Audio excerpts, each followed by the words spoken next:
Good evening. This is Maestro Cortello with the Dawn of War 2 Retribution Elite Modcast. Today, we have a 1v1 on Jarilo's Forge. Our first player is Nurland, playing as the Chaos Lord, who I can't get a great look at right now. Chaos Lord is a tanky but slow Chaos melee hero. Cannot be knocked down or suppressed. He can also disrupt with Kill the Weak. His opponent is BbBoS, playing as the Force Commander. Space Marine melee hero. Can be knocked down and suppressed. He's also a tanky melee hero, though, and he can also disrupt a little bit more continuously than the Chaos Lord. Alright then. Quick life update, just in case you were wondering. So, before I had stopped casting, or rather actually shortly after, I had gotten certified as a teacher. I've been working as a visiting teacher ever since. Looking to get hired with a full-time contract soon. I've also picked up 2 new hobbies. One is improvisational comedy, the other one is hip-hop dance. I'm also looking to move out soon. Looking to move just to a new place. Still the same state, same county, so I won't actually be moving that far. And I've also really gotten into a game called Heroes of the Storm. But in any case, back to the cast. We've got a 1v1 here, and we've got the most classic matchup that we can possibly have in this game. Chaos versus Space Marines with the Chaos Lord against the Force Commander. Doesn't get any more classic than this. And we've got some players here. Nurland is a player who I've known for quite a while. I've played against him in the past. I don't think I've ever won against him. He's quite good. BbBoS is not someone who I'm as familiar with. But I know that he has been streaming, casting, probably pretty good at this game too. And this matchup, you know, I'm not even sure. It's always hard to tell. I think, in my opinion, and I feel like the traditional opinion has actually been that Space Marines might actually win this matchup a bit, even though I think, at least, it's hard to tell because it always varies depending on the patch. Chaos is usually be considered the better race overall, but if anything, Space Marines might have the advantage in this matchup. And, but even so, the Chaos Lord is definitely a hero who's good enough that he can handle anything. So, we've got a good game ahead of us, I hope. And interesting engagements on both sides. We basically had both players, they decided to have all of their squads focused on the heroes. So we actually saw, or didn't see, 2 entirely separate engagements. And it's good for Nurland that after we had those 2 separate engagements, where both players used their squads to force off the enemy commander, we had engagement just with the squads. And Nurland came out on top of that. Was able to get his Heretics into melee. Heretics, a very fragile melee unit, but they tend to have a relatively high impact once they get into melee. Especially if they're supported by range fire or if there's another Heretic squad coming up behind them, which there often is. We often see double Heretic builds in Tier 1 for Chaos. Mostly, especially just because of how cheap Heretics are, and I believe Heretics have actually been made even cheaper lately, so they're quite cheap now. Now we see a Noise Marine purchase from Nurland. I don't feel like that's the most typical build for Chaos in Tier 1 to get a Noise Marine as your 4th squad, but I think it can be I think the reason we see it on this map is because of how relatively close the generator farms are. It's not a long walk to the generators, and this is actually the kind of map where if you are, well, first, if BbBoS is not paying attention, he's going to lose an entire scout squad, which is exactly what happened. But if you're distracted with another engagement, the Noise Marines can come around, and they can just straight up bash a generator farm, get 1 or 2 before you even notice, or 1 or 2 before you can get back there in time. We're seeing the shotgun scouts here, and no matter what, Nurland should be winning this. The only thing that's not making him win this is that we now have the support from the Tactical Marines. Otherwise, a little bit of a misplay from Nurland. Should have started having them open fire against the shotgun scouts with their sonic blasters. Would prevent the scouts from doing their range damage. He would win that engagement. The Noise Marines should pretty much win against the scouts. And if the scouts do force melee, the Noise Marines have more hit points and actually do more damage in melee, so they should be winning that too. But BbBoS did bring the support. He's also got a Devastator Marine squad, and he's actually upgraded with advanced targeting. And now the I feel like this is a relatively new tooltip. I certainly have not seen it before. Advanced targeting enables the Vengeance Rounds ability, which deals 75% more damage to all units and 900% more damage to vehicles, but no suppression damage. Alright, Chaos Lord has managed to get around the kind of the line of sight blocker that, or yeah, well, basically just getting around the firing arc of the Devastator Marines. We're seeing a reset up, but unfortunately for BbBoS, it's not a very good reset up. The Chaos Space Marines do absolutely need to go one more model, but the Chaos Lord is here, and he's actually just going to retreat the Devastator Marines before he loses a model right there. Tactical Marines also in quite a bit of trouble, getting into a building that you could hardly see. This is actually a really, really bad position for BbBoS. He should lose that entire tac squad. He will be lucky if he does not lose that tac squad. And I think he's not going to lose it, but that is... Oh, he does lose it! So we have the Doom Blast followed by the, with the Heretic Worship, allowing those heretics to chase.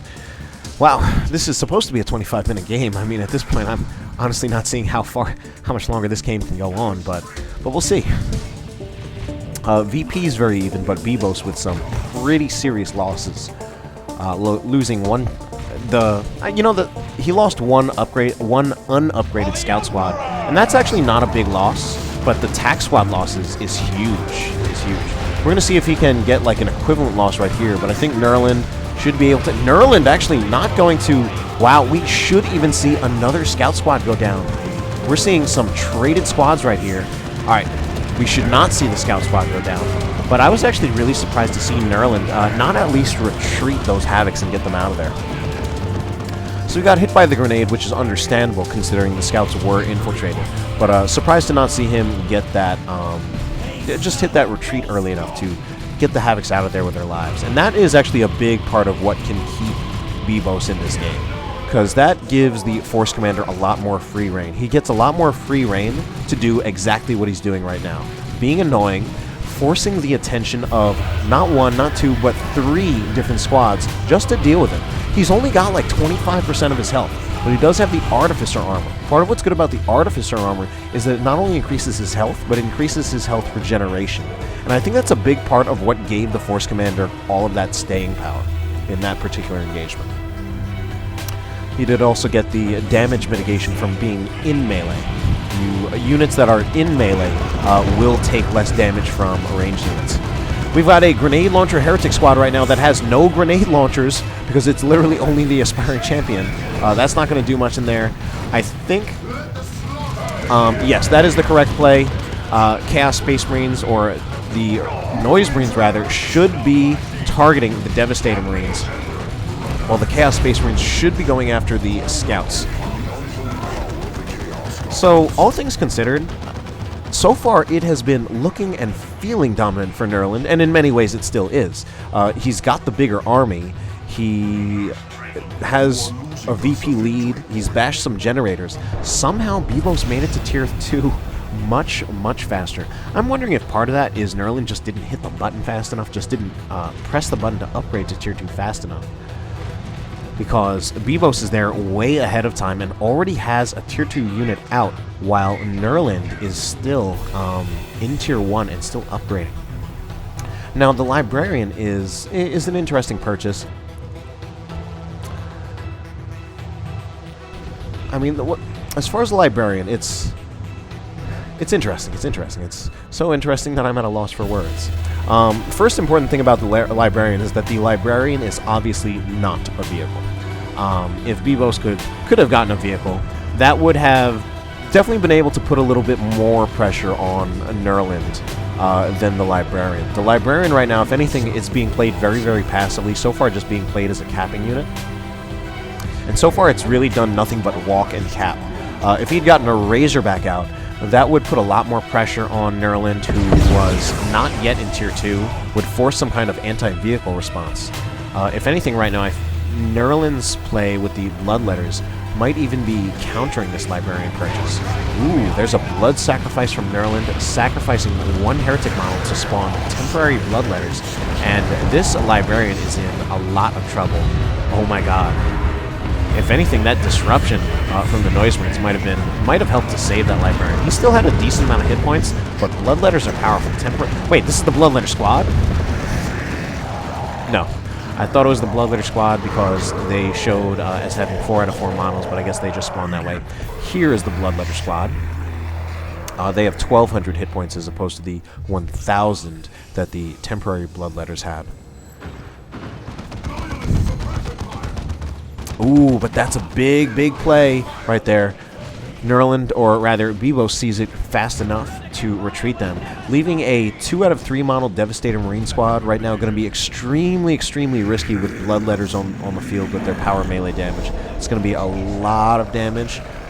He's going to need to be ready with those shotguns, or he's just going to need to retreat those Devastators immediately, or ready with a Veil of Time from the Librarian, which is something we could see. He's gotten the Tome of Time, the most common war gear upgrade for the Librarian. The Veil of Time generally being the most versatile and impactful ability that the Librarian has from his war gear upgrades. But there's the Chaos Lord. He's got the Mantle of Hate. Mantle of Hate allows him to use the Drain Life ability and allowed him to control the Force Commander, as we saw there. And that gives the Chaos Lord kind of a little bit of an advantage over the Force Commander in that particular sense. Plasma Cannon Shot going to go out. Does hit some Bloodletters, and 1 Bloodletter mono goes down. So BbBoS very miraculously managing. Wow. So I even missed it somewhere, and it was probably right in front of my eyes. It had to have been right in front of my eyes. The Librarian went down. So, wow. Grenades going in from pretty long range. If he moves this squad up just a little bit further, they'll be doing a bit more damage, because I think right now only 1 grenade launcher is firing. No, 2. They're firing in a very staggered way. If he moved up forward, I'm pretty sure he could get all 4 grenade launchers to fire, and they would be doing a bit more damage than they were doing right there. Grenade launcher heretic damage is actually pretty decent, but it's more bursty. Like, if we actually look at the DPS, it's only 7.02. But if... Yeah, well, that is, though, for each individual member. But it is still a little bit more bursty. Alright, some of these things are not going to go well for Nurland. For example, this Chaos Lord right here, he has to go. The Chaos Lord will go down. That is... And we even see the Sync Kill to finish him off for the Force Commander. That's big. That's definitely one of the big trump cards that the Force Commander has. This Power Fist, even though... You make the choice between the Power Fist or the Thunderhammer, typically, for the Force Commander. The Power Fist is generally the more versatile. We should see Devastator Marines go down for BbBoS, but the Force Commander might go down as well. If he can get if the Bloodletter Teleport is probably on cooldown, so I don't think he can teleport.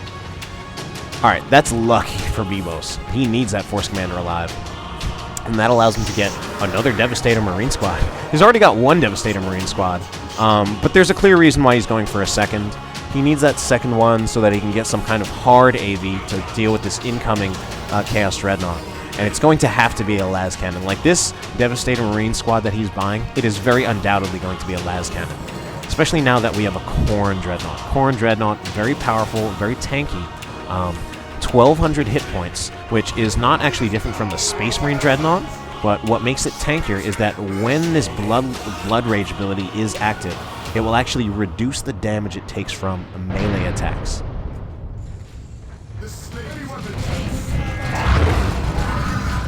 So he's really going to need all the damage he can get. Certainly the Space Marine Dreadnought will be losing head-to-head. This Power Fist is also going to be very, very important. Ooh, we're going to see Bloodletters teleporting in again against the... Yes, and that Shotgun Blast is critical. If that Shotgun Blast had been any later, we could have seen the Devastator Marines getting wiped. So some units have very, very specific jobs right now. For example, the Bloodletters, they are very, very specifically for dealing with the Devastator Marines, because they will very, very hard counter those Devastator Marines. Those Shotgun Scouts from BbBoS. It is very, very important that they disrupt those Bloodletters whenever they teleport in. Space Marine Dreadnought is in a bit of trouble. We weren't able to see the Force Commander get a Flesh over Steel to basically turn the Chaos Dreadnought off, and he's still not going for it. He's missing it and kind of misplaying, loses the Force Commander again, Wow, we're seeing unit wipes all over the place right here. Unit wipes, commander wipes. I think the Chaos Dreadnought, I was going to say it needs to get behind like the line of sight blocker, but we had the Bloodletters again teleporting in on the Las Cannon Devastator. These Bloodletters are just going to absolutely be really wrecking those setup teams because they do power melee damage, because those setup teams have heavy infantry armor and don't even actually have that much health. Alright, it looks like Nurland is kind of going all in on trying to go after this Dreadnought. I think he will get the Dreadnought. It's going to be very, very close. I think he's going to get the Dreadnought, but it's going to be an even trade. He's going to get the Chaos Dreadnought. Well, both Dreadnoughts are going to go down, basically, yeah. And I'm not surprised there. Nurland kind of throwing away units, though. So, I think that's part of why we see this game actually now going very, very even for what initially looked like a dominating game for Nurland is not looking so dominant anymore. We've got actually now a squad advantage, at least in terms of numbers, in favor of BbBoS. With relatively even on resources and just where they are in terms of tech and such. And the Force Commander goes down again. The Mark of Khorne Space Marines, in a way, is actually a pretty good purchase in this particular case. This may actually seem strange, but they actually kind of do well against the Force Commander, and I think we kind of saw that in that engagement. This might prompt if he can afford it, a Thunderhammer switch, and if the Force Commander ever does get back alive. We are seeing some leveled heroes. Force Commander at level 6. Chaos Lord actually only at level 3. He is sporting the Combi Flamer against a Space Marine player, so he really isn't going to be as killy as the Force Commander, or if we saw a Chaos Lord with a different weapon. Although the Combi Flamer is considered a very, very good weapon, sometimes it's even considered slightly overpowered. In this matchup, he's not going to be getting a huge amount of kills, and he definitely doesn't have the damage potential, or at least maybe not the DPS. Let's say the DPS. He is absolutely not going to have the DPS potential that he would if he had one of the melee weapon upgrades. He can more steadily put out damage with the Combi Flamer, since he can kind of guarantee that he'll be able to do range damage. And all things considered, this is still a level 3 Chaos Lord, so he's still been getting some kills.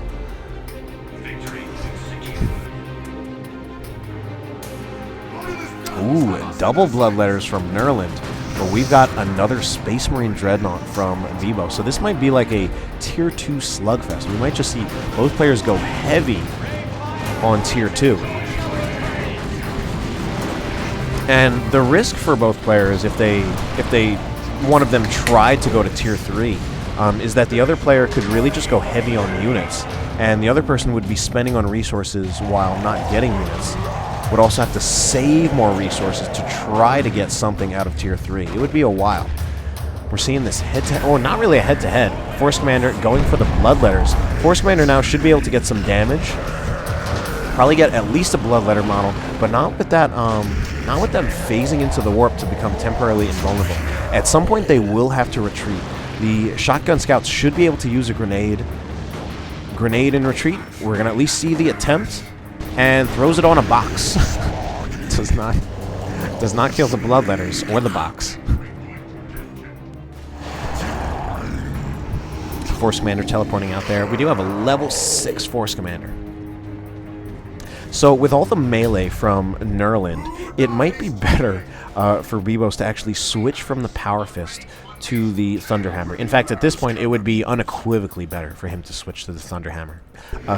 He would be doing better against all these squads. And the Thunderhammer has actually recently been changed, so it's not quite as ridiculous as it used to be. One of the other few changes that I do know about the more recent versions of Elite.